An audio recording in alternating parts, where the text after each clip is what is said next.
se da por diferencias de carga.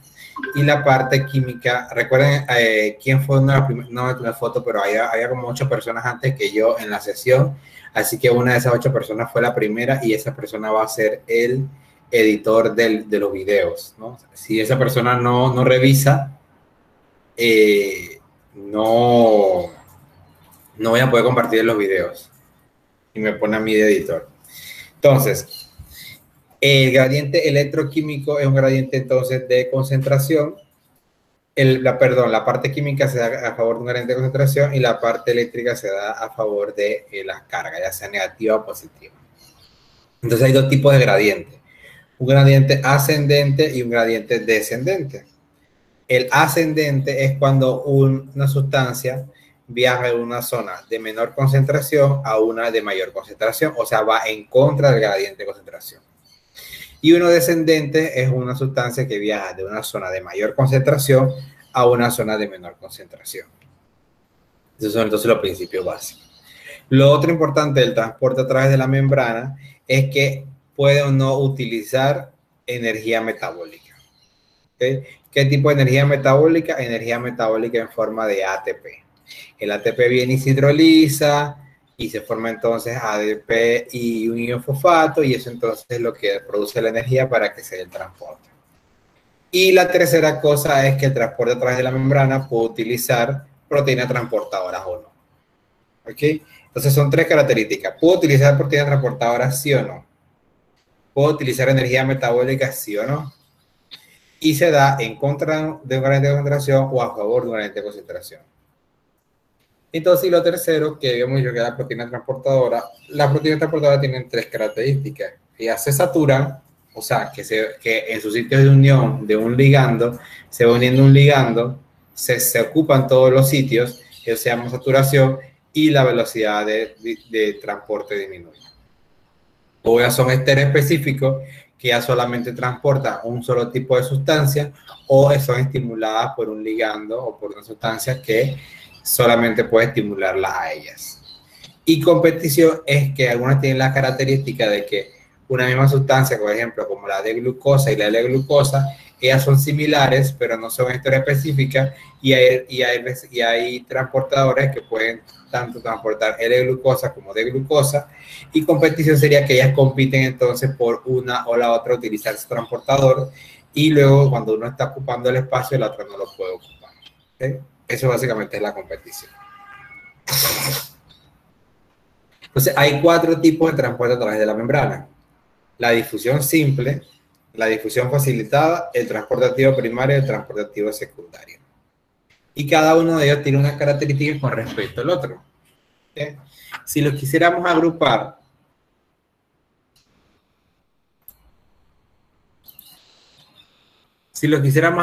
por los que no utilizan energía, sería estos no utilizan ATP, no ATP,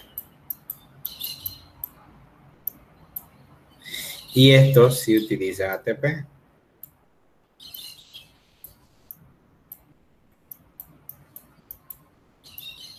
Ok, o sea, que estos utilizan energía metabólica y estos no utilizan energía metabólica. Si lo quisiéramos agrupar porque utilizan proteínas transportadoras, entonces lo agruparíamos aquí. Este no utiliza proteína transportadora y estos sí utilizan proteína transportadora. Ahí se me quedó. ¿Ok? Entonces esa sería otra diferencia, ¿no? ¿Cuál es la tercera diferencia? ¿Cuándo se da entonces a favor de un gradiente o en contra de un gradiente? Vemos entonces que estos dos se dan a favor. Y estos de acá se dan en contra.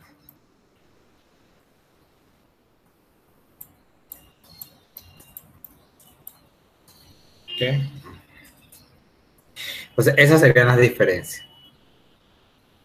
Y luego tenemos que el transporte activo secundario se divide en contratransporte y cotransporte y contratransporte, o que ambas sustancias viajan a la misma dirección, o que una sustancia viaja hacia el interior de la célula y la otra se transporta hacia el exterior de la célula. Aquí entonces yo le quiero hacer una pregunta, a ver. En el contratransporte, ambas irían hacia el interior de la célula o hacia el exterior de la célula.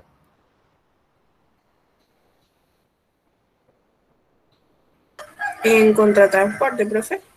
Cotransporte. En cotransporte. Creo que esas irían hacia el interior y la otra hacia el exterior, ¿no? Acuérdate de acá en el cototransporte, una al interior y otra al exterior. Ok. Y acá sería entonces ambas al interior. ¿Por qué? Porque ¿quién te involucró siempre en el transporte de activos secundarios? El ATP. El ATP. ¿Quién más? Que se conoce como energía metabólica. ¿Cuál es el soluto que siempre está metido en la cola ahí? El sodio, profe. El sodio. ¿Y el sodio hacia dónde viaja? ¿Hacia el exterior o hacia el interior? Hacia el interior. No, el interior. Exactamente, hacia el interior. ¿Por qué? Porque acuérdense que la ATPasa es el que lo saca, ¿no? Y él vuelve a través de este contratransporte. Okay. Entonces, aquí tenemos entonces la difusión simple, que bueno, que ustedes tienen, aquí lo más importante de la difusión simple es que se da gracias a una diferencia de cargas y a una diferencia de concentración. Y en la difusión simple pasa un soluto de una zona de mayor concentración a una zona de menor concentración. Y que la diferencia de cargas es lo que va a hacer que sea más fácil el transporte. Por ejemplo, recuerden que el interior, ya hemos ido adelantando esto, que el interior de la célula está negativo y el exterior está positivo. Entonces significa que un ion positivo pasa más fácilmente hacia el interior de la célula. ¿Okay? Que un ion positivo pasa entonces al exterior de la célula. Entonces, la difusión facilitada es igual que la difusión simple, se da a favor de un gradiente de concentración, pero esto utiliza entonces una proteína transportadora. Y cuando hay una baja concentración del soluto, como dice aquí, ¿verdad? Ahí aumenta la difusión. ¿Por qué? Porque hay menos cantidad de solutos, más fácil se transportan. Cuando hay una alta concentración, disminuye la difusión porque hay una saturación. Y aquí vemos entonces un ejemplo de eso que ya les he explicado. Luego viene entonces el transporte activo primario, que básicamente utiliza uno o dos solutos de transporte. Y básicamente este transporte se da en contra de concentración, o sea, en un gradiente de potencial electroquímico ascendente. O sea, una zona de menor concentración a una zona de mayor concentración. Si es facilitado o si es simple, es de una zona de mayor concentración a una de menor. Donde hay más, donde hay menos. Acá es diferente, acá donde hay menos, donde hay más. O sea, sigue produciéndose más y más donde hay más. Entonces acá la energía que utiliza es una energía metabólica en forma de ATP. Y hay un acoplamiento directo del ATP a la bomba que va a producir el transporte y eso entonces es lo que da la energía. Entonces recordando que hay tres tipos de transporte activo primario. La ATPasa de sodio y potasio, que la vamos a ver en la membrana de todas las células, que la vamos a ver siempre, ella siempre está en la colada ayudando a alguna de las células de alguno de los sistemas. Ahora vamos a ver el sistema nervioso. La calcio ATPasa, que se encuentra en el retículo sarcoplasmático de las células musculares, que la vamos a ver en el sistema muscular, y la hidrogenión potasio ATPasa, que la encontramos en las células parietales del estómago, que es la que va a producir el acidez del estómago, o el ácido, ¿no? El ácido del estómago. Entonces aquí vemos un ejemplo de la ATPasa de sodio y potasio.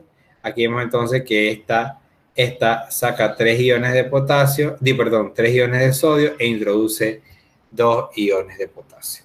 O sea que ella contribuye a lo que ya hemos visto, en la clase anterior, que hace que el interior de la célula sea negativo porque saca más cargas positivas de las cargas positivas que introduce. Y ya hace un desbalance hacia negativo hacia el interior de la célula. Y aquí vemos entonces cómo la ATP de sodio y potasio hidroliza entonces el ATP y se forma ADP más ion fosfato. Y tenemos entonces la calcio ATPasa que se encuentra, lo que hace es extraer calcio de la célula y lo hace a través de un gradiente ascendente.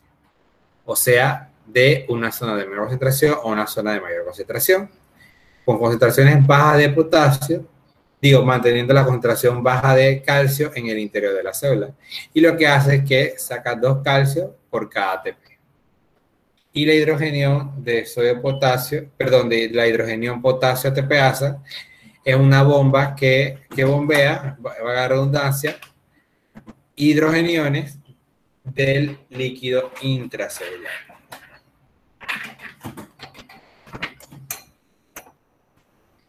Y ahora está viendo el transporte activo secundario. El transporte activo secundario se acoplan dos o más solutos. Habitualmente, como ya habíamos visto anteriormente, o sea, ahorita en el repaso, siempre uno de los iones es de los solutos es el sodio. Y lo hace a favor de un gradiente descendente, de una zona de mayor concentración a una zona de menor concentración.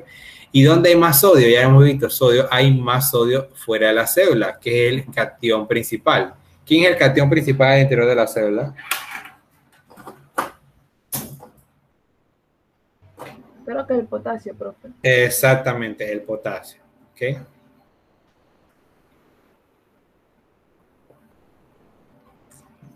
Entonces, el otro soluto lo hace entonces de manera ascendente, de una zona de menor concentración a una zona de mayor concentración. Y el movimiento descendente, o sea, este que está acá, se da gracias a la energía, que esto utiliza la energía indirectamente del ATP. ¿Por qué? Porque recuerden que el ATP se consumió para poder sacar el sodio. Entonces ya esa energía se consume ahí y entonces eso es lo que produce acá. La inhibición de sodio y potasio ATPasa disminuye entonces la actividad del transporte activo secundario. ¿Por qué? Porque si yo no puedo sacar sodio, yo no puedo entonces luego utilizar ese sodio para hacer el movimiento del otro soluto. ¿Ok? Entonces recuerden que hay dos tipos, cotransporte o sinporte, o cotransporte, antiporte o intercambio. Y aquí vemos entonces un ejemplo de cotransporte en donde ambos viajan hacia el interior, porque recuerden que acá lo que hace es esta bomba, con el ATP que consume acá, saca el sodio, deja bastante sodio fuera de la célula y el sodio se introduce. Pero a la vez entonces el sodio ayuda a que se introduzca glucosa. ¿Okay? Y eso lo hace a través de este receptor que está aquí, el SLT1. Y luego tenemos entonces el cotransporte, que vamos a ver que el sodio se va a favor de una concentración, porque acá afuera hay más sodio. Y luego entonces tenemos el cotransporte, sería entonces lo contrario, el calcio sale de la célula. Listo, no sé. ¿Cómo lo ves, Catherine? ¿Mejor? Sí, profe, mucho mejor. Muchas gracias. De verdad que sí, se lo agradezco. Listo, pues. Profe, antes que siga, la estudiante Arne me mandó a comunicarle de que ella no se pudo conectar por problemas personales, que se va a estar comunicando con usted. Ah, dale, dile que me escriba un correo. No hay problema. Okay.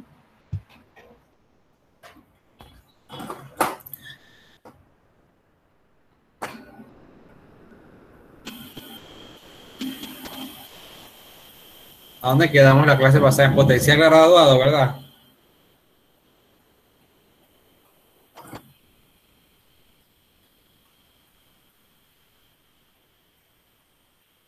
Sí, profesor. Sí, profe.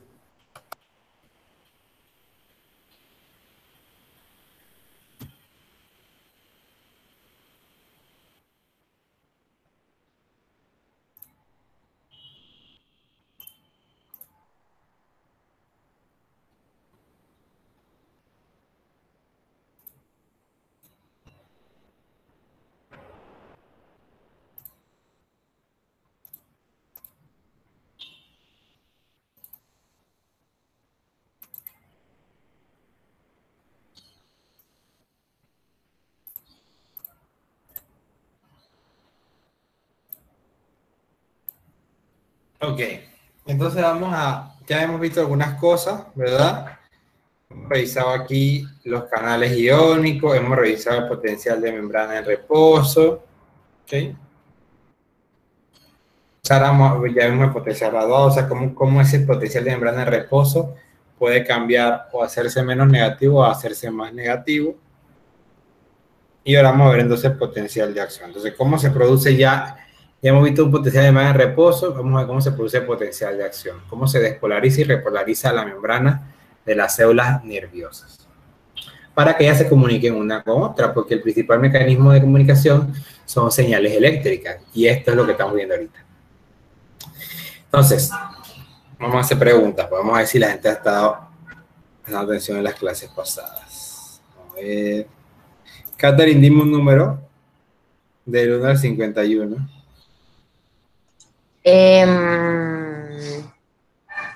37. 37.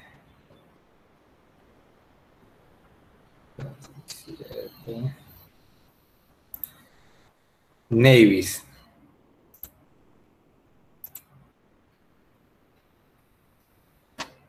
Dígame, profe.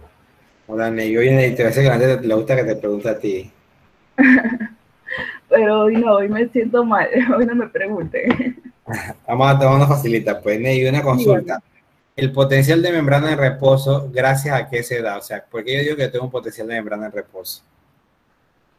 ¿O cómo tú puedes definir eso, mejor dicho? ¿Cómo tú puedes definir un potencial de membrana en reposo? Por lo que usted nos dijo en la clase pasada, la membrana en reposo se daría por la diferenciación de carga. Exactamente. Ajá, exactamente. ¿Qué cargas hay en el interior y cuál hay en el exterior? En el interior habían positivas. Vamos de nuevo, ¿cómo es la cosa? En el interior habían positivas. No me equivoco, positivas y negativas. Y habían células excitables, me parece que era la muscular y la nerviosa. Ajá, exactamente. Y había un rango de carga que no me acuerdo, me parece que era de las neuronas, que era en menos 70. Ajá. No. Ajá, milivoltios, ajá. Muy bien, Navy, dame un número, pues. Muy bien, excelente. ¿Cuántos somos? 51. 51, ok.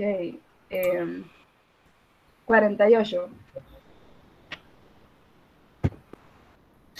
48. Grace Samaniego.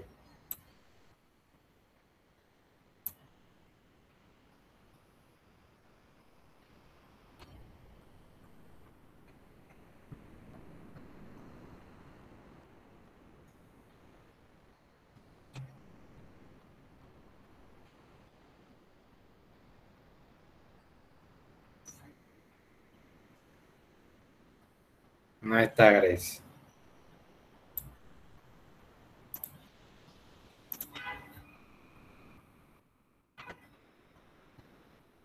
Otro número, Mavis.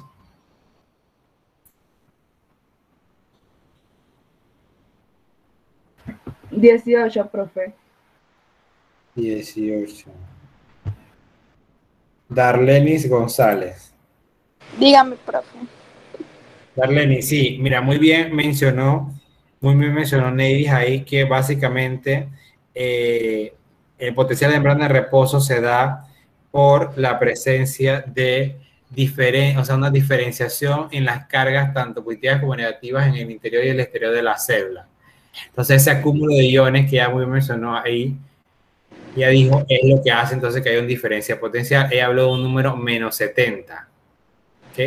O sea que ella me está diciendo que el interior de las membranas, de las células nerviosas está cargado a menos 70 sobre el exterior, o sea que es más negativo. Ahora yo te pregunto a ti, ¿qué hace que el interior de las membranas sean negativos? Hay tres cosas. ¿Cuáles son? Por lo menos mencióname dos. Que el interior de la membrana sea negativo. Ajá. ¿Qué hace que haya una diferencia de cargas tanto positivas como negativas en el interior y el exterior de la célula?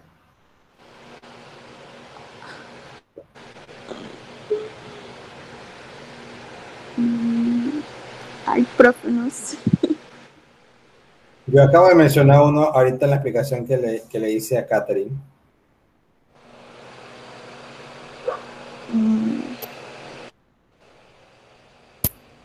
¿Llamó a un amigo? Sí, profe. Profe, yo le podría responder. Dale ahora, pues. Sería que una está hiperpolarizada y la otra está despolarizante. Ajá, eso es en cuanto a los potenciales graduados. Pero ¿qué es lo que hace? ¿Qué es lo que hace que la célula esté cargada nativamente? Son tres cosas. Profe, La difer- Ah, aquí. el estímulo. No, tampoco. bueno, Carlos, yo doctor, podría La igual los permeabilidad de la iones en célula, el profe. LED y el ¿O ahí, citosol. alguien por ahí? Un hombre, Permea- escuché la voz de la, un hombre. Ah, ajá, la Jorge. permeabilidad de la célula. ¿La qué? La permeabilidad. Ajá, va por ahí. Dale, Jorge, ¿qué más? Bueno, porque es selectiva, pues, y no todas las moléculas logran acceder. Exactamente, es por la permeabilidad de la célula y básicamente, básicamente es eso, ¿no? Que todas las células no son permeables a la membrana. Digo, perdón, todos los solutos no son permeables a la membrana. Entonces, ahí vemos el primero, ¿no? Que primero que hay una desigualdad en la difusión. Por ejemplo, yo les mencionaba a ustedes que el calcio, por eso es importante, el calcio y el potasio siempre son importantes, digo, perdón, el sodio y el potasio siempre son importantes. Y que el sodio, ¿ok?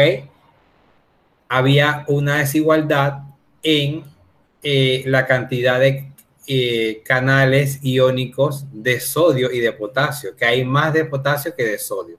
Y eso hace que más fácilmente el potasio pueda pasar de una zona de mayor concentración a una zona de menor concentración. ¿Y cuál sería eso? ¿Del interior al exterior o del exterior al interior? ¿Quién me dice?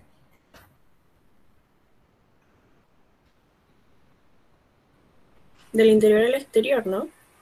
Exactamente, del interior al exterior. Entonces, esa es la primera característica. La otra característica es que hay cantidades de, o sea, los aniones no pueden atravesar, algunos aniones no pueden atravesar las membranas. Entonces recuerden que los aniones son los que hacen que tenga carga negativa. ¿Quién es el principal anión del exterior? Katia, Mena.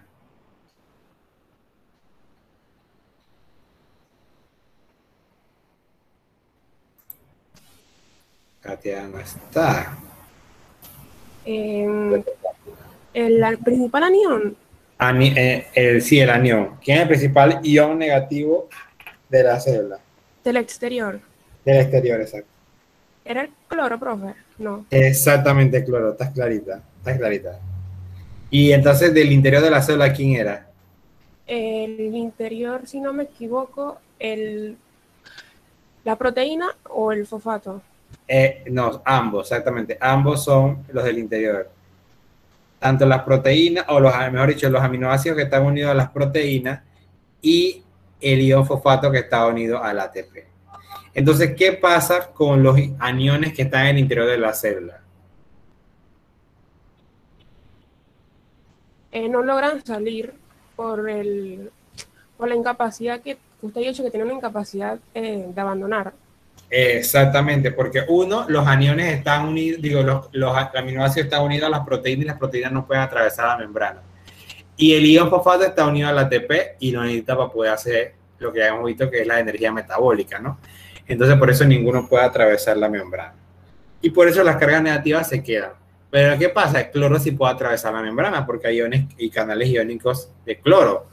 Y entonces, obviamente, el cloro se puede atravesar y por eso la membrana se hace más negativa. ¿Ok? Y la tercera característica la daba quién. Vamos a ver, voy a terminar ahí.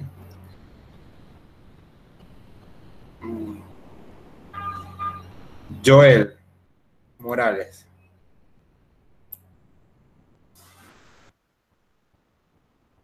Joel Morales.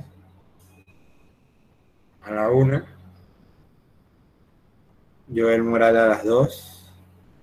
Profe, yo tengo una pregunta antes que el compañero conteste. Yo tengo algo aquí que sí me gustaría que me explicara, que dice que es la naturaleza electrogénica de la TPasa, del sodio potasio.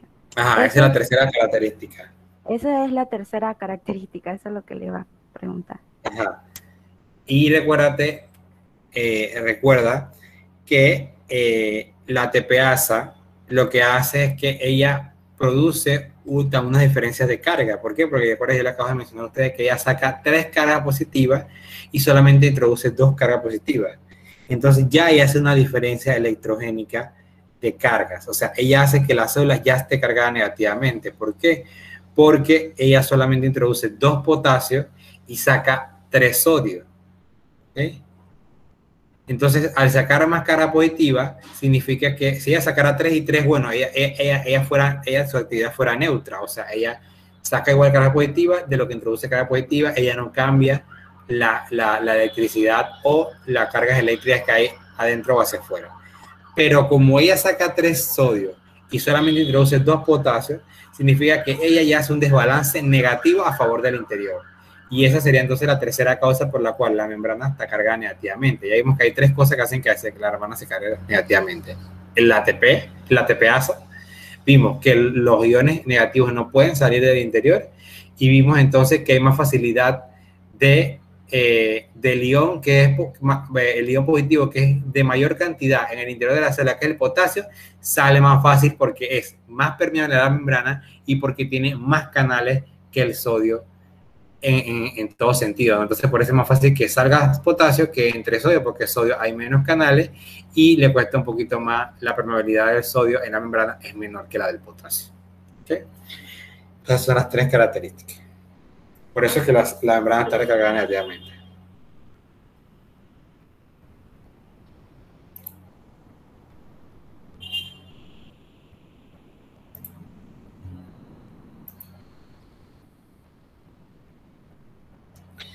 Deme un momentito, pues. Voy a apuntar todas las participaciones aquí.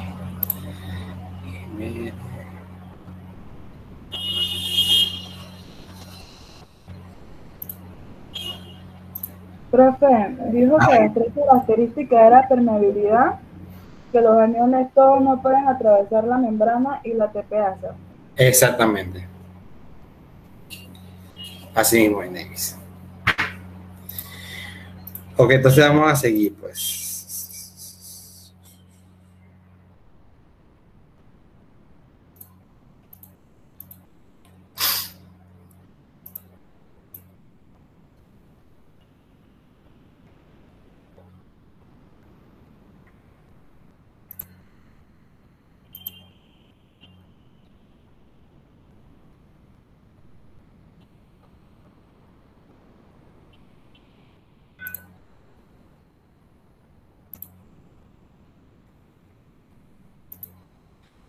Ok, entonces vamos a ver que ya una vez vimos que la membrana está en reposo y cuando está en reposo de las células nerviosas y de las células musculares está cargada negativamente.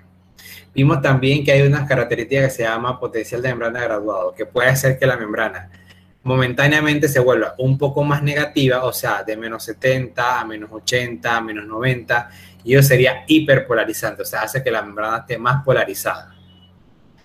Y también puede haber un potencial graduado despolarizante que hace que la membrana esté un poco menos negativa. O sea, que en vez de ser menos 70, sea menos 60, ¿ok? O sea, o menos 65, etcétera. Y eso hace entonces que sea un potencial graduado despolarizante. Entonces, recuerden que cuando, bueno, hay un potencial de acción. El potencial de acción son las secuencias. ¿Esto lo vimos? Sí, profe, pero encima que ya vimos la potencial de graduada, algo así. Eran los rangos. Aquí, hasta aquí llegamos. Ahí vamos a comenzar Sí, ya profe. a explicar la otra parte. Aquí entonces, ajá, bueno. Entonces, el potencial de acción, no sé por qué tengo la idea que ya esto lo di. El potencial de acción es una secuencia de procesos que ocurren con rapidez y que hace rápidamente que la membrana celular pase de un estado negativo a un estado neutro, o sea, de 0, y luego se cargue positivamente. Y luego que se carga positivamente, regresa a su estado de reposo. ¿Okay? Entonces, más que todo,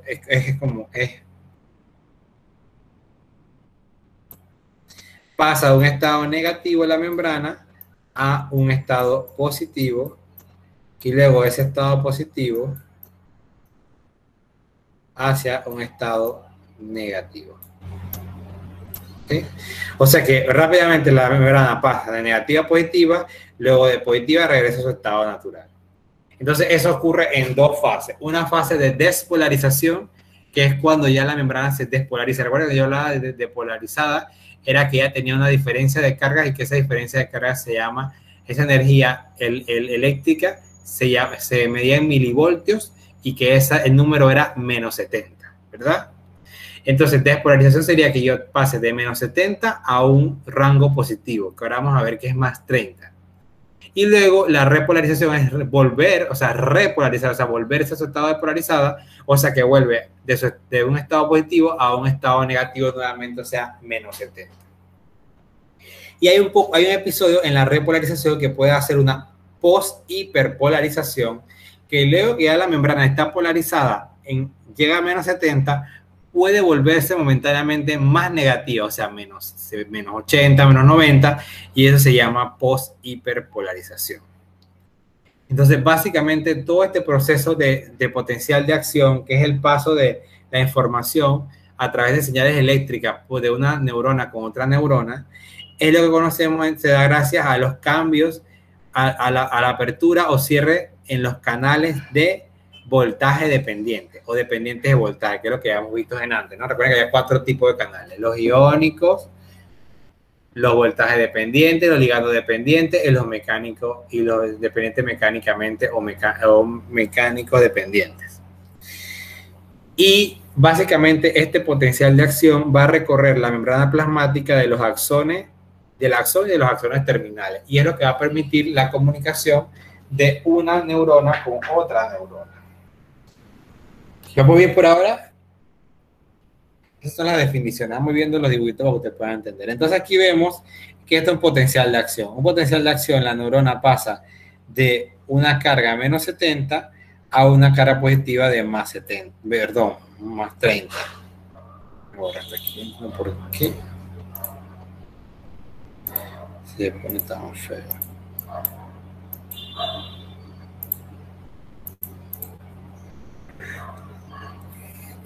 Entonces, la primera fase es la fase de despolarización. Aquí lo ven. Primero tiene que haber un estímulo. Un estímulo tiene que entonces llegar a un umbral. Ahora vamos a ver que esto es de umbral. Y el umbral es menos 55. Cuando la neurona alcanza el potencial o sus cargas eléctricas en el interior son menos 55 con respecto al exterior, se desencadena un potencial de acción. Aquí el potencial de acción, la primera fase es una fase de despolarización. Y esa fase de polarización, ¿quién la da? Los canales de sodio. ¿Por qué? Porque estos canales que son dependientes de voltaje se abren. Y entonces, si yo necesito que la célula sea positiva, porque acuérdense que estoy diciendo que la célula pasa de negativa a positiva, que yo necesito que entre o que salga sodio.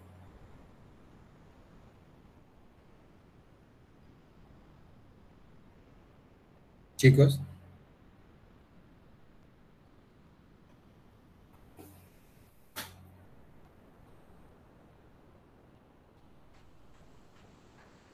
Chicos. Que entre, profe. Que entre, claro, porque yo necesito que sea que pase de negativa a positiva. Yo necesito que alguien positivo entre para neutralizar lo negativo. Entonces el sodio debe entrar. Entonces este canal de sodio ligando dependiente, perdón, este canal de sodio voltaje dependiente se abre y permite la entrada de sodio. Y comienza entonces el sodio a entrar y comienza a hacer la membrana menos negativa, la hace neutra y luego la comienza a hacer positiva. Y ¡blup! Se cierra el canal. Luego entonces en la segunda fase, que la vamos a ver un poquito mejor, viene la fase de repolarización, en la cual yo tengo que pasar de una carga positiva a una carga nuevamente negativa. ¿Ven? Y entonces aquí yo necesito que el canal de potasio se abra. Y entonces el potasio sale o entra a la célula. Entra, profe, no. Vamos de nuevo.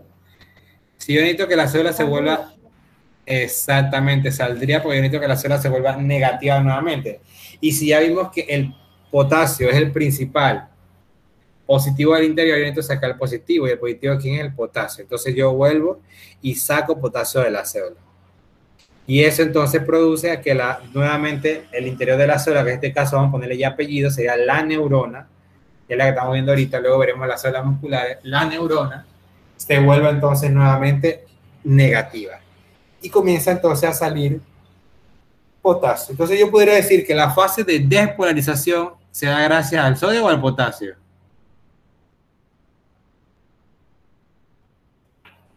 La despolarización no se da gracias al sodio, Ajá. ¿Y la repolarización gracias a quién? al Potasio. potasio.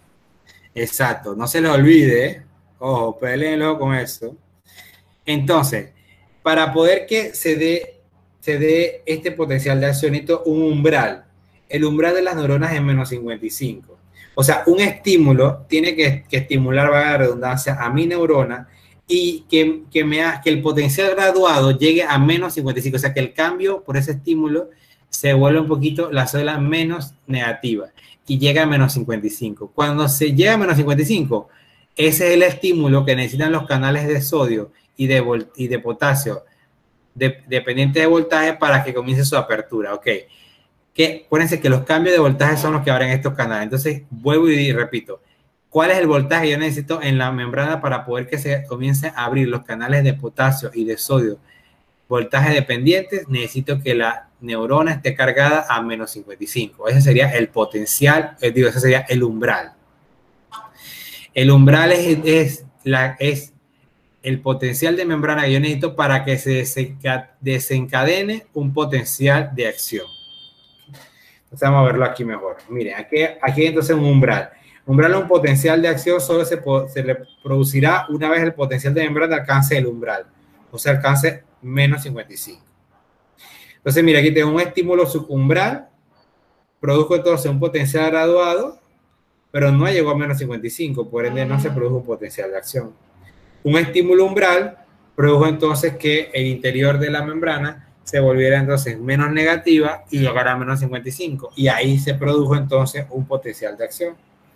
Y luego hay un estímulo supraumbral en donde va a producir por mucho tiempo seguido un estímulo menor de 55, un estímulo con una carga menor de 55 y entonces produzca varios potenciales de acción. Entonces, ¿ves? Se entendió, ¿no? Si yo te doy un estímulo que haga que este menos 70 llegue a menos 55. Y esto que pasa aquí se da gracias al estímulo este que está dándose aquí. ¿Sí? ¿Se entendió? Profe, yo no entendí. ¿Qué no entendiste, Pablo? Me quedé en que el umbral es como el potencial de membrana que se necesita para dar un potencial de acción. Ajá. Que se da por medio de estímulos, ¿no? Que sería el primero el potencial umbral, después el subumbral y ahí ya me quedé. Ajá. Pues ya. Quería ver quién estaba preguntando. Ok, entonces, o sea, para que un potencial de acción se dé necesita un estímulo. Hay tres tipos de estímulos. Un estímulo subumbral, que solamente produce un potencial graduado, ¿verdad? Que hay un cambio pequeño ahí en las cargas en el interior de la membrana. El estímulo umbral es el que produce entonces que haya un cambio de menos 70 a menos 55. Y luego se da entonces el otro, que sería el potencial, el estímulo supraumbral, que en el estímulo supraumbral es un estímulo que si tú ves, mira, por mucho tiempo, aparte aquí estamos hablando de tiempo, aquí poquito tiempo, bastante tiempo, por mucho tiempo mantiene el estímulo de la neurona y la neurona entonces es capaz de producir varios potenciales de acción por ese estímulo supraumbral. ¿Ves? ¿Ahora se entendió? Es un estímulo que es capaz de llegar a menos 55, o sea, a llegar al umbral, pero lo hace de manera repetitiva. ¿Ok? ¿Ahora sí? Listo, profe, muchas gracias. Ahora sí. Entonces, aquí ahora vamos a ver paso por paso de esto que yo les acabo de explicar a grosso modo de repolarización y despolarización en el potencial de acción. Entonces, vamos a ver, miren, yo les acabo de decir que básicamente yo les había mencionado cuando hablamos de los canales y de los canales iónicos, perdón, de los canales de los... me fue la cosa. de los canales a través de la membrana, que había varios tipos de canales. Y yo les había mencionado que los canales también tenían compuertas. Entonces aquí vemos, miren, este es un estado de reposo, o sea, de un estado de reposo en donde todos los canales, tanto de sodio como de potasio, están cerrados. ¿Okay? Y la membrana plasmática del axón está en un potencial de membrana de reposo. ¿Qué quiere decir eso? Que hay una pequeña acumulación de cargas negativas a lo largo del interior, ¿verdad? A lo largo del interior de la célula, ¿ven? Y una igual acúmulo de carga positiva en el exterior de la célula. Eso sería básicamente el potencial de membrana de reposo. Aquí vemos que, por ejemplo, el canal de potasio tiene una compuerta y el canal de sodio tiene dos compuertas, una compuerta de activación y una compuerta de, aquí sería inactivación. Aquí se comió un poquito de la imagen esa. Inactivación y una compuerta de activación. Entonces vemos que en el estado de reposo la compuerta de activación está cerrada y la compuerta de inactivación está abierta. ¿Sí? Entonces, ¿qué sucede? Llega un estímulo, produce un pequeño cambio en el potencial de la membrana y la membrana llega a menos 55. Cuando llega a menos 55, lo primero que va a suceder es cuando el potencial de membrana del axón alcanza el umbral, se abre la compuerta de activación del canal de sodio y comienza entonces, miren aquí, a entrar el sodio. Y la célula entonces pasa de una carga negativa, el interior, hacia una carga positiva. ¿Okay? A medida que los iones de sodio se mueven a través de estos canales hacia la neurona, aumentan las cargas positivas a lo largo de la superficie interna de la membrana y esta se despolariza. ¿Ven? ¿Se está entendiendo, no?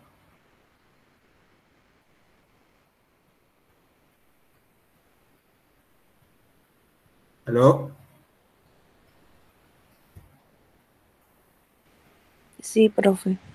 Okay. Luego entonces continúa entonces la fase de repolarización y en esta fase de repolarización continúa entonces, espérate, aquí me salté algo, ¿no? No, aquí falta algo.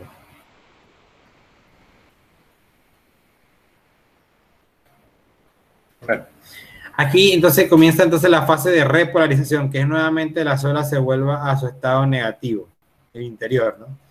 Y entonces ahí se produce, se cierra, ¿ven? Se activa la compuerta de inactivación del sodio, que ya no va a permitir más entrada de sodio, y luego entonces se abre la compuerta del potasio y comienza entonces la salida de potasio. A medida que más iones de potasio abandonan la neurona, aumenta las cargas negativas a lo largo de la superficie interna de la membrana.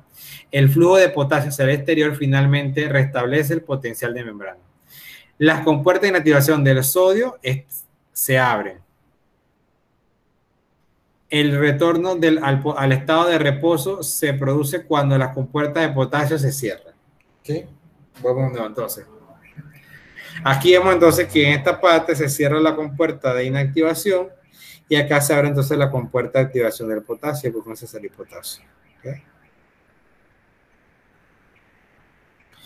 Luego vamos a ver que continúa la salida de potasio y ahí entonces lo que pasa es que la puerta de activación del sodio se cierra y la compuerta de inactivación del sodio se abre y vuelve entonces ven aquí, el transportador vuelve a su estado de reposo, que el estado de reposo es que la activación esté cerrada y que la inactivación esté abierta. Y luego continúa entonces la salida de potasio hacia el exterior hasta que se cierra entonces esta compuerta y llegamos entonces al estado de reposo. Cuando ya la membrana llega a un menos 70, se cierra entonces la compuerta del potasio y deja de salir el potasio.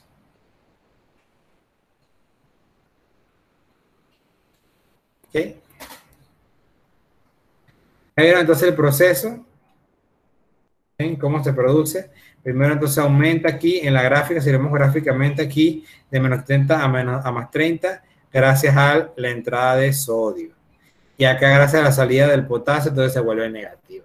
Pero tiene que haber una serie de cambios conformacionales en las compuertas de estas transportadores que son canales iónicos voltaje dependiente para que entonces se produzca esa fase de repolarización, de despolarización y repolarización. ¿Vamos bien? Profe, entonces si pasaría a la polarización, sería más negativo aún. Exactamente. Pasaría entonces que aquí se vuelve un poquito más negativo. Y en ese caso lo que sucede ahí es que los canales de potasio se quedan abiertos un poquito más de tiempo. Y sigue saliendo potasio y por eso se vuelve un poquito más negativa. Ya una vez que recuerden que el canal de potasio se cierra, ya la neurona vuelve a su estado normal, o sea que quizás a menos 70, porque recuerden que el potasio, a medida que va pasando esto, el potasio sigue entrando a la cédula, porque se acuerdan que el potasio entra fácilmente, disculpe, entra más sodio, más fácil, pasivamente va entrando sodio y eso va restableciendo entonces al menos 70 que ya tenemos. ¿Ahora sí se entendió? Sí, profe. Yo quería preguntarle si cuando esa compuerta se queda un poquito abierta. Ahora, es ahora. ¿Dónde hace? Sí, profe. Ajá, no, es que para yo aprenderme los nombres. Dale, continúa ahora. Ok. Donde hace que se vuelva un poquito más negativa es gracias al estímulo subumbral, que es la que se mantiene el umbral más tiempo para que se vuelva más negativo o no, podríamos decir que ese supraumbral va a producir ahora algo que vamos a ver, que es que espérate que me está escribiendo. Un momentito.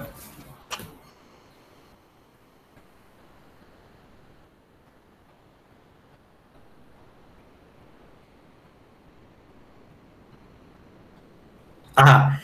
Ahora tú vas a ver que nosotros vamos a tener cuando hay un potencial de membrana absoluto y uno relativo. Entonces ahora eso lo vamos a ver ahorita más adelante, qué es lo que va a producir ese supraumbral. Acá lo que puede pasar es que el estímulo dure un poco más de tiempo, bueno, así podemos decir que es un supraumbral, y que entonces haga que el canal de potasio se quede un poco más de tiempo abierto, y eso entonces haga que, pero el supraumbral, ahora lo vamos a ver que es más que todo cuando se produzca otro potencial de membrana seguido, que eso se llama periodo refractario absoluto relativo. Ahorita lo vamos a ver. Pero sí, podría ser eso que estás diciendo, que no es que sea un supraumbral, sino que sea un estímulo muy largo en el tiempo, un umbral normal, pero que dure un poquito más en el tiempo y entonces se produzca un poquito más de apertura del canal de potasio. ¿Sí? Entonces aquí eso es lo que vamos a ver. Hay un periodo refractario que es el tiempo que no se genera otro potencial de acción. Entonces hay periodo refractario absoluto y hay periodo refractario relativo. O sea, el periodo refractario es como el periodo en el que descansa la membrana para no producir otro potencial de acción. Entonces, el absoluto, ni un estímulo intenso, o sea, a pesar de que sea supraumbral, o muy intenso, no produce un potencial de acción. Y este periodo absoluto o este periodo refractario absoluto se da justamente en el periodo de activación e inactivación de los canales de potasio. De sodio. Y el periodo refractario relativo es en el cual un estímulo intenso produce un potencial de acción. Y es cuando se dan los periodos que el canal de potasio el canal de potasio está activo y el canal el canal de potasio todavía está funcionando, pero el canal de sodio está en reposo. ¿Okay? Si el canal de sodio se encuentra en el periodo de activación e inactivación, por más que lleve un estímulo, no se va a producir otro potencial de acción. Es un periodo refractario absoluto. Hasta que ya el canal de sodio se encuentra en reposo. Acá el periodo relativo es en el que el canal de sodio se encuentra en reposo, pero el de potasio todavía está funcionando y puede entonces producirse un nuevo potencial de acción. Vamos a verlo mejor. Ay, no puse imágenes. No tiene imágenes.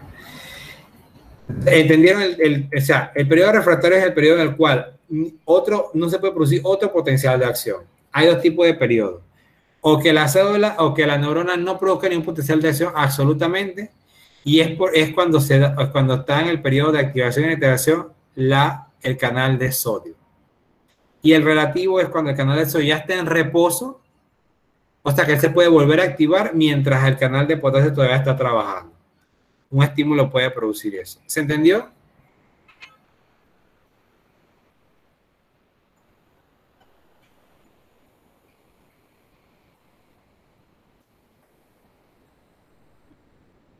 ¿Sí o no?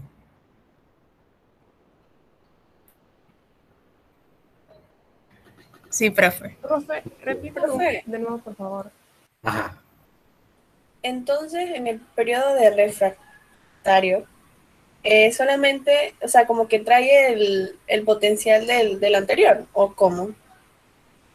Porque como dice que no se genera otro potencial, Ajá.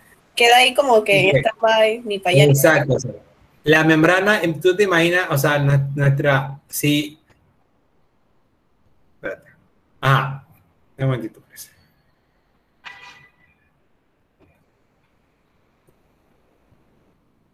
Ahora sí. Entonces tú te imaginas que la neurona nunca descansa y te perennemente tirando señales eléctricas, señales eléctricas, señales eléctricas. Entonces ella debe haber un periodo de descanso, donde ella la membrana descanse y luego arranque nuevamente. Esos son los periodos refractarios, ¿no? Donde puede haber un estímulo. Pero ¿qué sucede? En algunos casos puede haber, hay periodo refractario absoluto que por más que se dé el estímulo, si no se da en el momento indicado, no se va a producir otro potencial de acción. Y ese sería en el periodo en el cual se está ese periodo de activación e inactivación del canal de sodio. Vamos a verlo aquí. Recuerden que el canal de sodio, este es su estado de reposo. La compuerta de activación cerrada y la inactivación abierta. Pero si llega otro estímulo y estimula en este periodo donde está aquí, donde la compuerta de inactivación está cerrada, pero la compuerta de activación está abierta, o este periodo donde ambas compuertas están abiertas, no se va a producir un nuevo potencial de acción. La única forma que se produzca un nuevo potencial de acción, o sea, que el cambio de voltaje llegue a un potencial de acción, es que se encuentre en esta forma, ¿okay? Esta en estado de reposo. Y aquí vemos que en el periodo final de la repolarización, ya el canal de sodio se encuentra en ese estado. O sea que si en este momento llega un nuevo estímulo o hay un nuevo estímulo, aquí se va a producir un potencial de acción, si es verdaderamente intenso, ¿no? ¿Por qué? Porque puede comenzar a abrir nuevamente este canal, aunque este canal ya está abierto. Eso es periodo refractario relativo. El periodo refractario, perdón, eso sería, ay, es que lo mezclé. Bueno, el absoluto es cuando están así, ¿no? En estos periodos anteriores. Y relativo es cuando están así ahorita, que este está en reposo, este está en reposo, y este está entonces en su periodo de activación. Y un potencial aquí podría, si llega justo en este momento, podría entonces, un estímulo podría entonces producir un umbral y llevar entonces a que esto se abra nuevamente y comience a entrar sodio. Y en vez entonces de restablecerse todo, lo arranca nuevamente el potencial de acción. ¿Ahora sí? O sea que cuando las compuertas de ya sea del sodio, del potasio están cerradas, está en un periodo refractario absoluto. ¿Cómo es la pregunta? Cuando el sodio y el potasio tienen sus compuertas cerradas, es porque es un periodo de refractario absoluto. Ya relativo sería cuando uno tiene un estímulo. Ajá. No, bueno, absoluto. O sea, ¿qué es lo que quiero decir aquí? Yo quiero decir que yo siendo una neurona acabo de producir un potencial de acción, ¿verdad? Acabo de producir potencial, perdón, sí, acabo de producir potencial de acción, o sea, acabo de producir una señal eléctrica. Yo tengo dos opciones, o descanso un rato, o produzco un nuevo potencial de acción. ¿Verdad? Profe, Ajá. entonces en este periodo, o sea, digamos que está en sus manos si decide seguir trabajando o descansar, ya sea que él decida irse por el lado absoluto, que ahí sí como que, ok, no vamos a hacer nada. Entonces en el relativo, ya que el estímulo es un poco más intenso, ahí sí como que, ok, vamos a darle chance y hacemos la cosa de nuevo. Algo así, ¿no? Exactamente, así mismo, mejor no lo puedo explicar yo, así mismo es. Entonces, en este periodo, o sea, en este periodo, es mi periodo de descanso en teoría. Pero entonces puedo decir, absolutamente yo no voy a hacer nada porque ya estoy cansado. O, oye, bueno, si ya me estimulaste suficiente, yo puedo producir un nuevo potencial de acción. Eso es lo que yo básicamente estoy diciendo aquí con este periodo refractario. Entonces, si el estímulo me llega mientras que mi canal de sodio está en periodo de activación e inactivación, o sea que mi canal de sodio no está en reposo, yo no voy a hacer nada.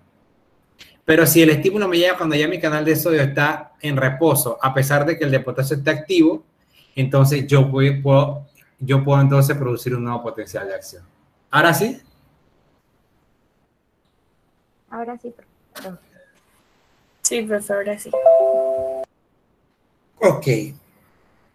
Entonces vamos a hablar un poquito de la generalidad del sistema nervioso, ya que hablamos, ya que vimos toda la parte celular del sistema nervioso. Ahora vamos un poquito a ver la generalidad. Entonces, repasando, el sistema nervioso se divide de dos formas: estructuralmente, que es la forma que ustedes estudian en anatomía, y funcionalmente, que es la forma que estudiamos en fisiología. Estructuralmente, el sistema nervioso se divide en sistema nervioso central, que está formado por el encéfalo de la médula espinal, y el sistema nervioso periférico, que está formado por el resto del sistema nervioso, o sea, todos los nervios hacia la periferia. Eso ustedes lo ven en anatomía, eso no es mi objetivo. Funcionalmente, ¿qué es lo que vamos a revisar nosotros acá? El sistema nervioso se divide en dos tipos: somático y autónomo. ¿Okay? Esas son las dos divisiones, el somático y autónomo. Ahorita vamos a ver cada uno más de ellos. Entonces aquí vemos el sistema nervioso, que está dividido entonces estructuralmente, ¿no? Aquí vemos el encéfalo, la médula espinal, que sería el central, y el sistema nervioso periférico, que son todos los nervios craneales, los espinales, los ganglios, los plexos, toda la parte que está fuera de la médula y del encéfalo. Entonces, el sistema nervioso central tiene la siguiente función. Tiene la función de integrar y coordinar señales nerviosas y todo lo que tiene que ver con las funciones mentales superiores. Con las funciones mentales superiores, que serían todo lo que es lo cognitivo, el cálculo, la matemática, el habla, ¿okay? Todas esas funciones mentales superiores. Y también el sistema nervioso central lo que hace es que integra y coordina las señales nerviosas. Y quiero que sepan esto porque de una u otra forma el sistema nervioso, la parte estructural, se interconecta con la parte funcional. Entonces, en el encéfalo, que de mi interés no es que sepan ustedes la estructura del encéfalo, porque eso es anatomía, pero sí deben saber que en el encéfalo existen dos cosas importantes: núcleos y tractos. Los núcleos son los acúmulos de varias neuronas. Entonces, yo tengo varias neuronas, ¿verdad?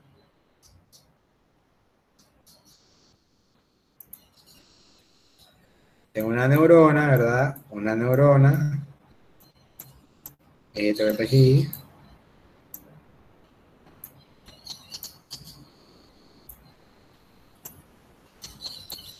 Esta es dendrita. ¿Ok? Entonces, esta es una neurona.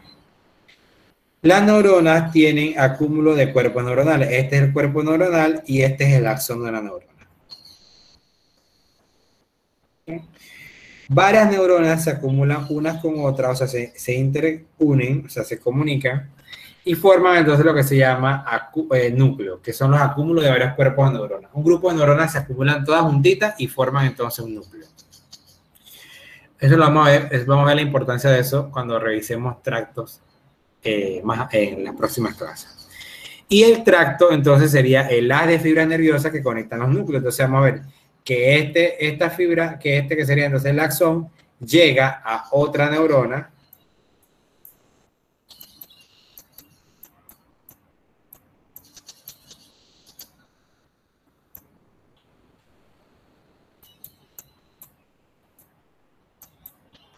Porque recuerda eso, lo acabo de explicar. Miren, el potencial de acción viaja en este sentido. ¿Ven? Aquí así. Entonces yo necesito que el potencial de acción que llegó aquí se comunique ese potencial con otra neurona. Entonces yo necesito comunicarme mi axón con el cuerpo celular de otra neurona. Entonces, ese acúmulo de cuerpos celulares se conoce como núcleo. Y ese acúmulo de haz de fibras nerviosas o axones se conoce como tracto.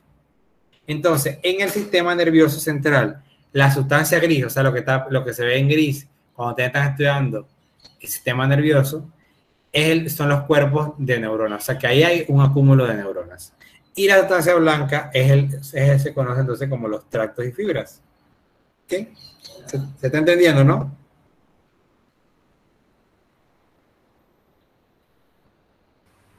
Sí, profe. Ok. Entonces, en la médula espinal es lo reverso, ¿no? Es lo inverso. En la médula espinal, la sustancia gris forma entonces la forma de H, y aquí entonces, perdón, no les dije que en el sistema central, o sea, en el encéfalo, la sustancia gris está en la periferia y la sustancia blanca está en el interior. En cambio, acá en la médula espinal, la sustancia gris está en el interior, ¿ok? Y la sustancia blanca está en el exterior. O sea que esto que está aquí hay varios cuerpos de neuronas y aquí hay varios axones. ¿Okay? También recordarles que el sistema nervioso central está todo recubierto por quien le da protección, que son estas tres membranas, la pía madre, la aracnoide y la dura madre, que son estas que vemos aquí. Pero eso nada para que se acuerden. Entonces, ya luego acabamos de ver cuáles son las cosas importantes que necesito que ustedes sepan del sistema nervioso central, qué son núcleos y qué son tractos. ¿Por qué? Porque eso lo vamos a ver bastante cuando veamos todo lo que es propiocepción, todo lo que es tacto, temperatura, presión y cómo viaja esa información desde donde se siente hasta donde debe integrarse y de vuelta. Entonces, necesito que ustedes estén claros de qué es un núcleo y qué es un tracto. También, entonces, en el sistema nervioso periférico, que es el que ya dije que es la parte estructural, en la cual está formado por todos los nervios periféricos, son los nervios craneales, los nervios espinales, los ganglios, etc. Entonces, son todas las fibras nerviosas y cuerpos celulares fuera del sistema nervioso central. O sea, todas las fibras nerviosas y todos los cuerpos celulares que se encuentran, que no son parte ni del encéfalo ni la médula espinal, son llamados nervios periféricos. Entonces, un nervio, para que se llame nervio, debe tener estos tres componentes. Un haz de fibras nerviosas, que sería el axón. Una cobertura de tejido conectivo, que sería esto. La mielina con la célula de Schwann. Y debe tener entonces vasos sanguíneos. Aquí no se ven, pero vasos sanguíneos deberían aquí encimita para que nutra ese nervio. Entonces esos son los tres componentes que debe tener un nervio para llamarse nervio. Debe ser una fibra nerviosa, o sea, unos axones. Debe ser una cobertura de tejido conectivo, que son la célula de Schwann y la mielina. Y debe ser entonces un vaso sanguíneo. Miren que un nervio periférico puede estar formado por varios axones, ¿no? Y aquí vemos entonces la célula de Schwann cubriendo entonces todos los axones.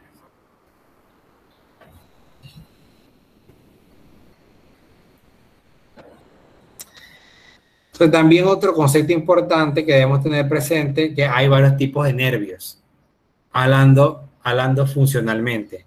Hay fibras aferentes, que son las fibras sensitivas, que llevan la información desde el órgano de los sentidos, a donde se siente, hasta receptor. Perdón.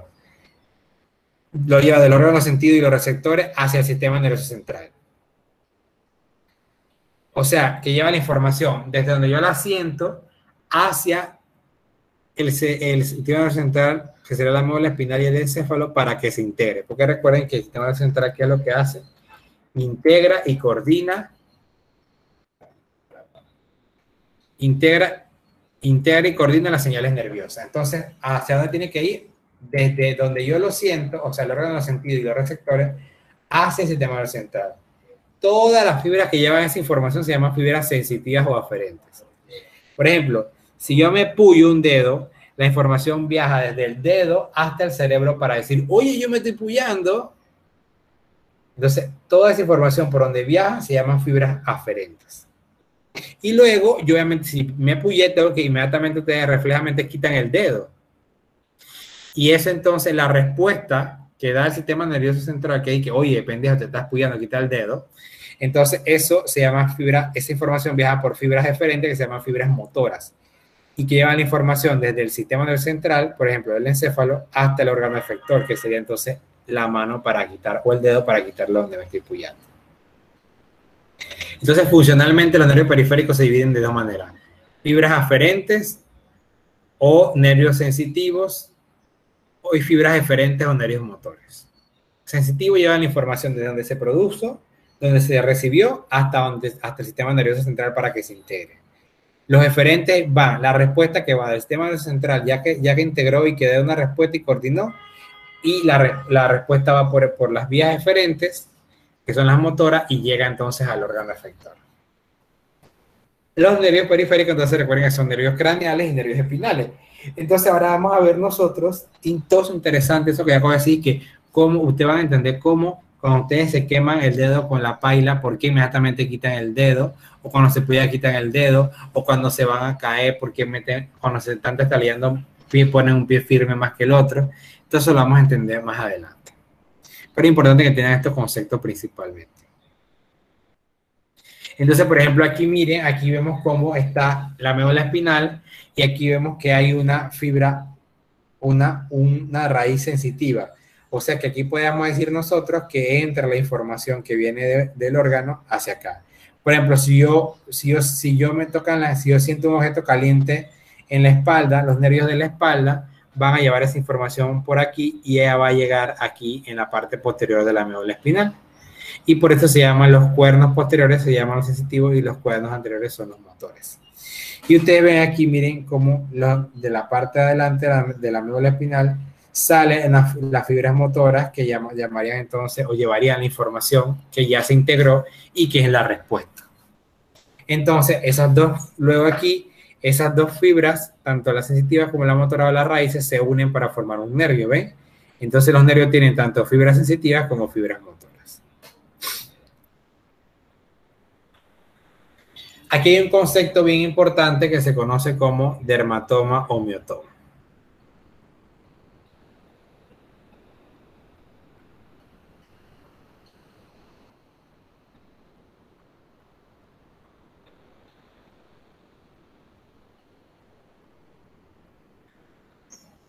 ¿Okay? Entonces aquí vamos a ver un término de dermatoma y miotoma.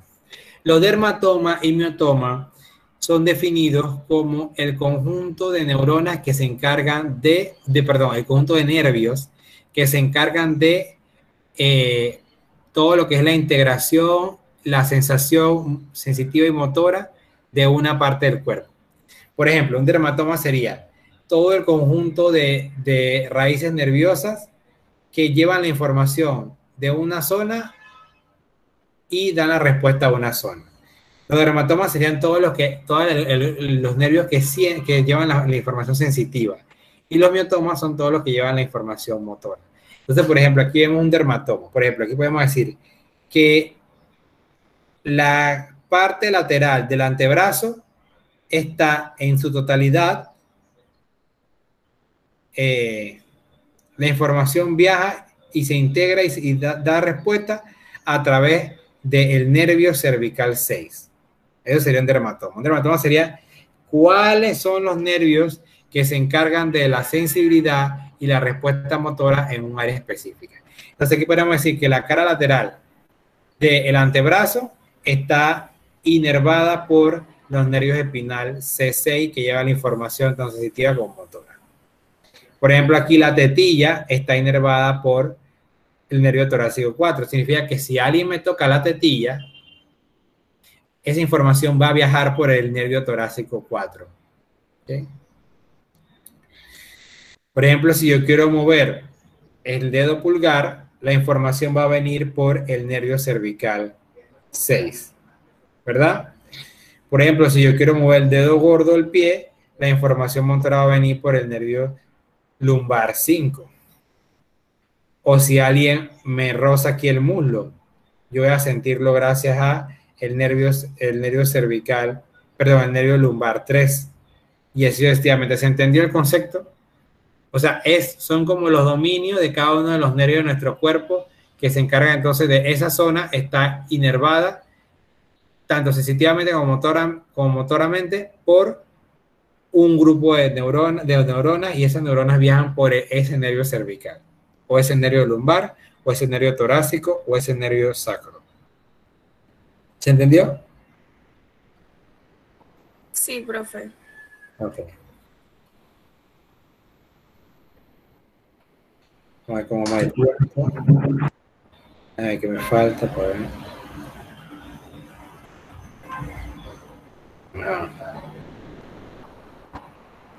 Ok. Entonces, alguien alzó la mano, creo. O escribieron.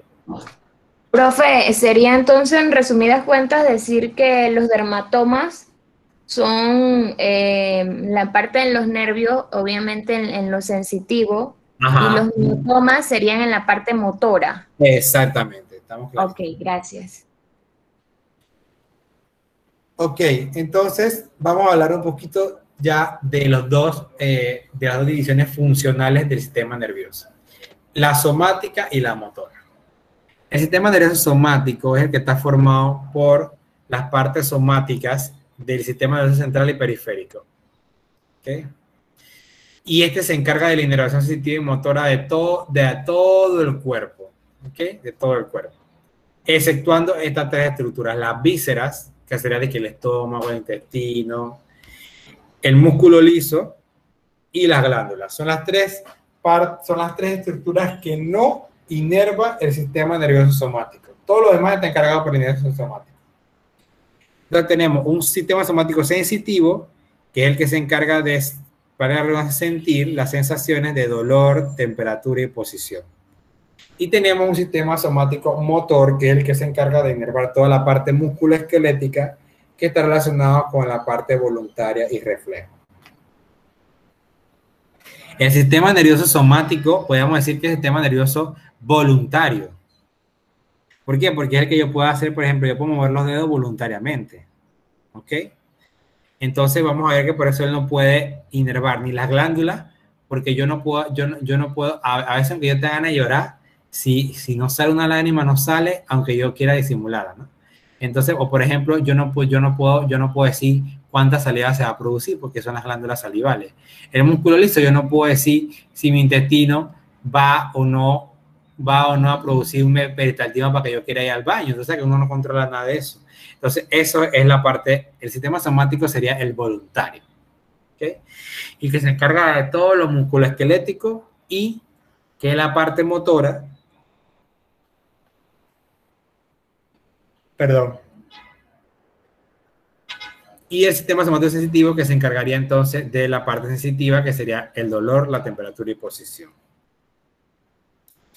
Luego tenemos el sistema nervioso somático, que también es llamado el sistema nervioso visceral, porque se encarga de todo lo que son vísceras, además del músculo liso y las glándulas, o motor visceral, o sea que es el que se encarga de los movimientos, de todo lo que tenga que ver, las acciones, etcétera, de las vísceras. Entonces, las fibras motoras están dadas por el músculo liso, el músculo cardíaco y las células glandulares. Y las fibras aferentes, es la que llevan el dolor visceral, que es el regulador de la función. Recuerden entonces que la parte sensitiva sería entonces, estas serían las fibras eferentes, ¿no? Porque son las motoras. Y es la que entonces se encarga de todo lo que es la activación o la acción del músculo liso, el músculo cardíaco y las células glandulares.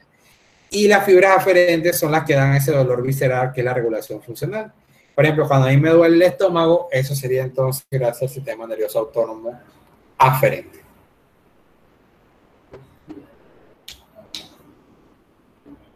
Entonces, la división, el sistema nervioso autónomo se divide en un simpático y uno parasimpático.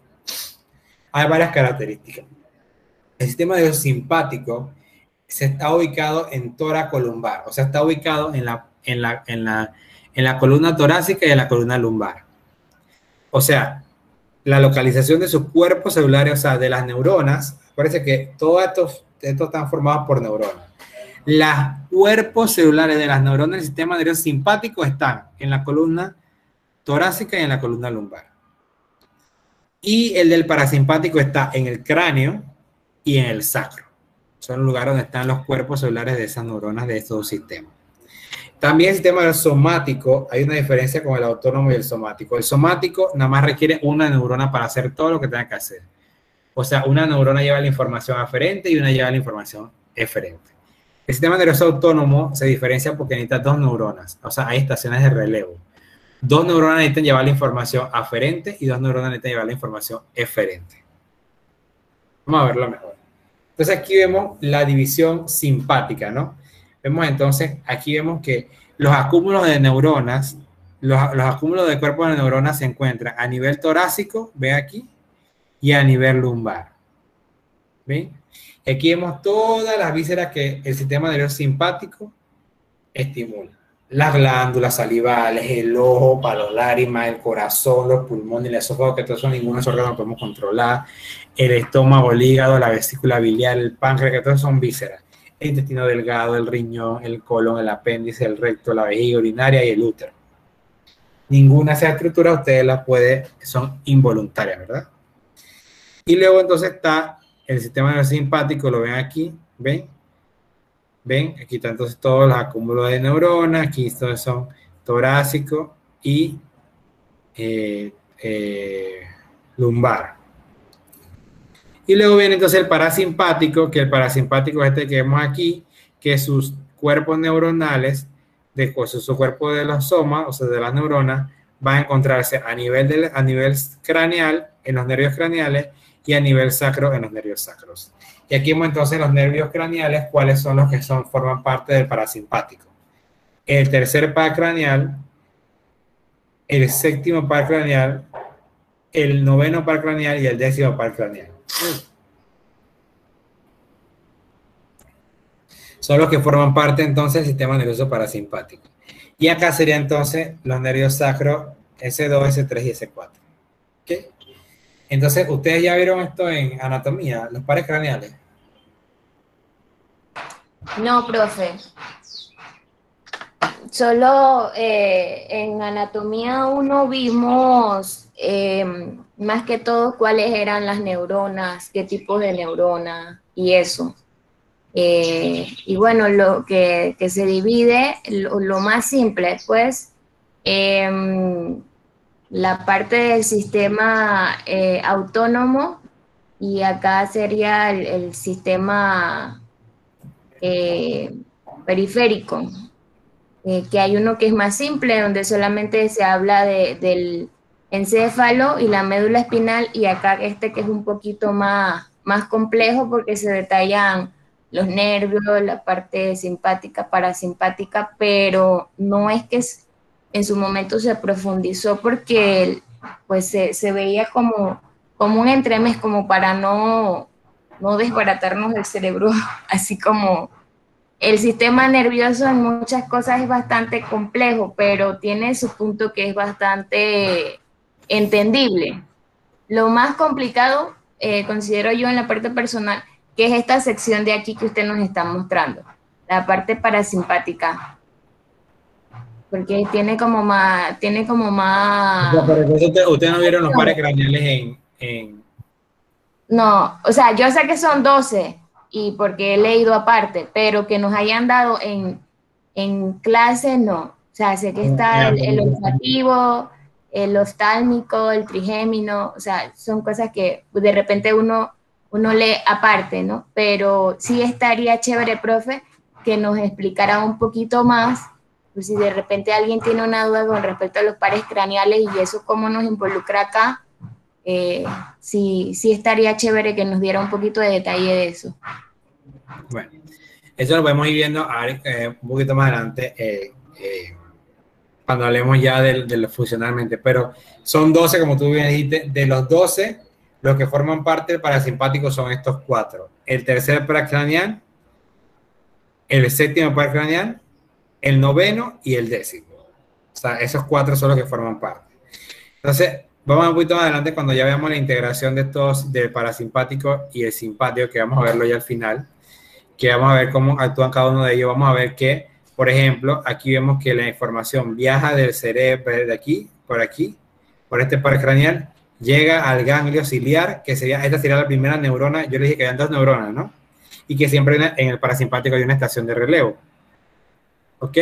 Digo, en el autónomo, perdón. En el autónomo, con diferente al somático, hay estaciones de relevo.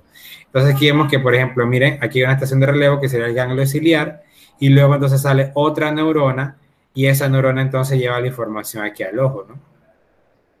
Y aquí vemos entonces que, por ejemplo, el séptimo par, aquí entonces vemos cómo lleva la información hacia el ganglio pterigopalatino, y luego entonces el ganglio pterigopalatino lleva esa información aquí a esta glándula que sería una de las glándulas lagrimales. ¿Okay? Y así sucesivamente, ¿ven? Entonces aquí ven que cada uno de estas estaciones de relevo son las que llevan entonces la información. Eso lo vamos a ver un poquito después. Entonces, recapitulando, la división funcional del sistema nervioso periférico son somático, que es el voluntario, como yo ya les acabo de mencionar a ustedes, y el autónomo, que es el involuntario. Entonces tenemos un simpático y un parasimpático. El simpático es el que se encarga de todo lo que es las funciones de lucha y huida, o sea, todo lo que es acción, todo lo que es adrenalina. Y el parasimpático, todo lo que se encarga de todas las que son las funciones de reposo y mantenimiento. O sea, ellos actúan ambos a la vez, pero cuando yo tengo una acción de lucha y huida, por ejemplo, cuando me dan un susto y se me comienza a aumentar la frecuencia cardíaca, eso es gracias al parasimpático. Pero cuando yo estoy en reposo, relajado, viendo una película, ustedes ni sienten que el corazón está latiendo. Eso lo hace el parasimpático, ¿no? Y luego, bueno, hasta aquí lo vamos a dejar, ¿verdad? Sí, ya después no tengo más tiempo, sí. Profe, disculpe, perdona que le interrumpa nuevamente y perdona que yo pregunto tanto, es que a mí no me gusta quedarme con dudas y así comprendo mejor las clases, más cuando son nuevas. ¿Cómo se llamarían entonces las neuronas en la parte parasimpática? ¿Cómo se llamaría la primera? La primera sería, como por decir, la efectora. ¿Cómo sería? No, vamos a ver más adelante que todo esto de los tractos, la sensitiva y todo esto, vamos a ver que el primer grupo de neuronas que lleva la información de un lugar hacia otro, o sea, si es sensitiva, vayan a llamarse neuronas aferentes. Pero si son neuronas eferentes, que el parasimpático casi siempre son eferentes y el simpático serían entonces neuronas eferentes o motoras. Entonces, el autónomo tiene dos neuronas, pero son dos neuronas que llevan la información y dos neuronas que reciben la información. En este caso vimos ahí que eran dos neuronas eferentes. Una que llevaba la información desde ahí donde salía el dibujito del cerebro hasta donde llegaba el ganglio. El ganglio hacía un relevo y luego entonces pasaba la alta información. Eso es importante, no estructuralmente, sino funcionalmente, porque luego vamos a ver que hay algo que se llaman neurotransmisores y hay receptores que son los que van a estimular el sistema simpático y parasimpático. Entonces, eso es lo que hay que entender. Que en el somático, una neurona hace todo el proceso, o lleva la información o recibe la información. Acá en el autónomo, dos neuronas o reciben la información o dos neuronas llevan la información. Ah, ya comprendo, profe, ya comprendí esa parte. Estaba confundida, pensé que en el autónomo de igual manera eran dos, pero, o sea, una aferente y otra eferente, o sea, pueden ser, pueden ser, son o dos aferentes o dos eferentes. Exactamente. Y en el otro sí es una y una. Ajá, exactamente. Ah, ok, gracias, profe. Profe, disculpe, ¿me puede repetir de qué se encarga la parasimpática? Que no puede copiarlo. La simpática es todo lo que tenga que ver con mantenimiento y reposo.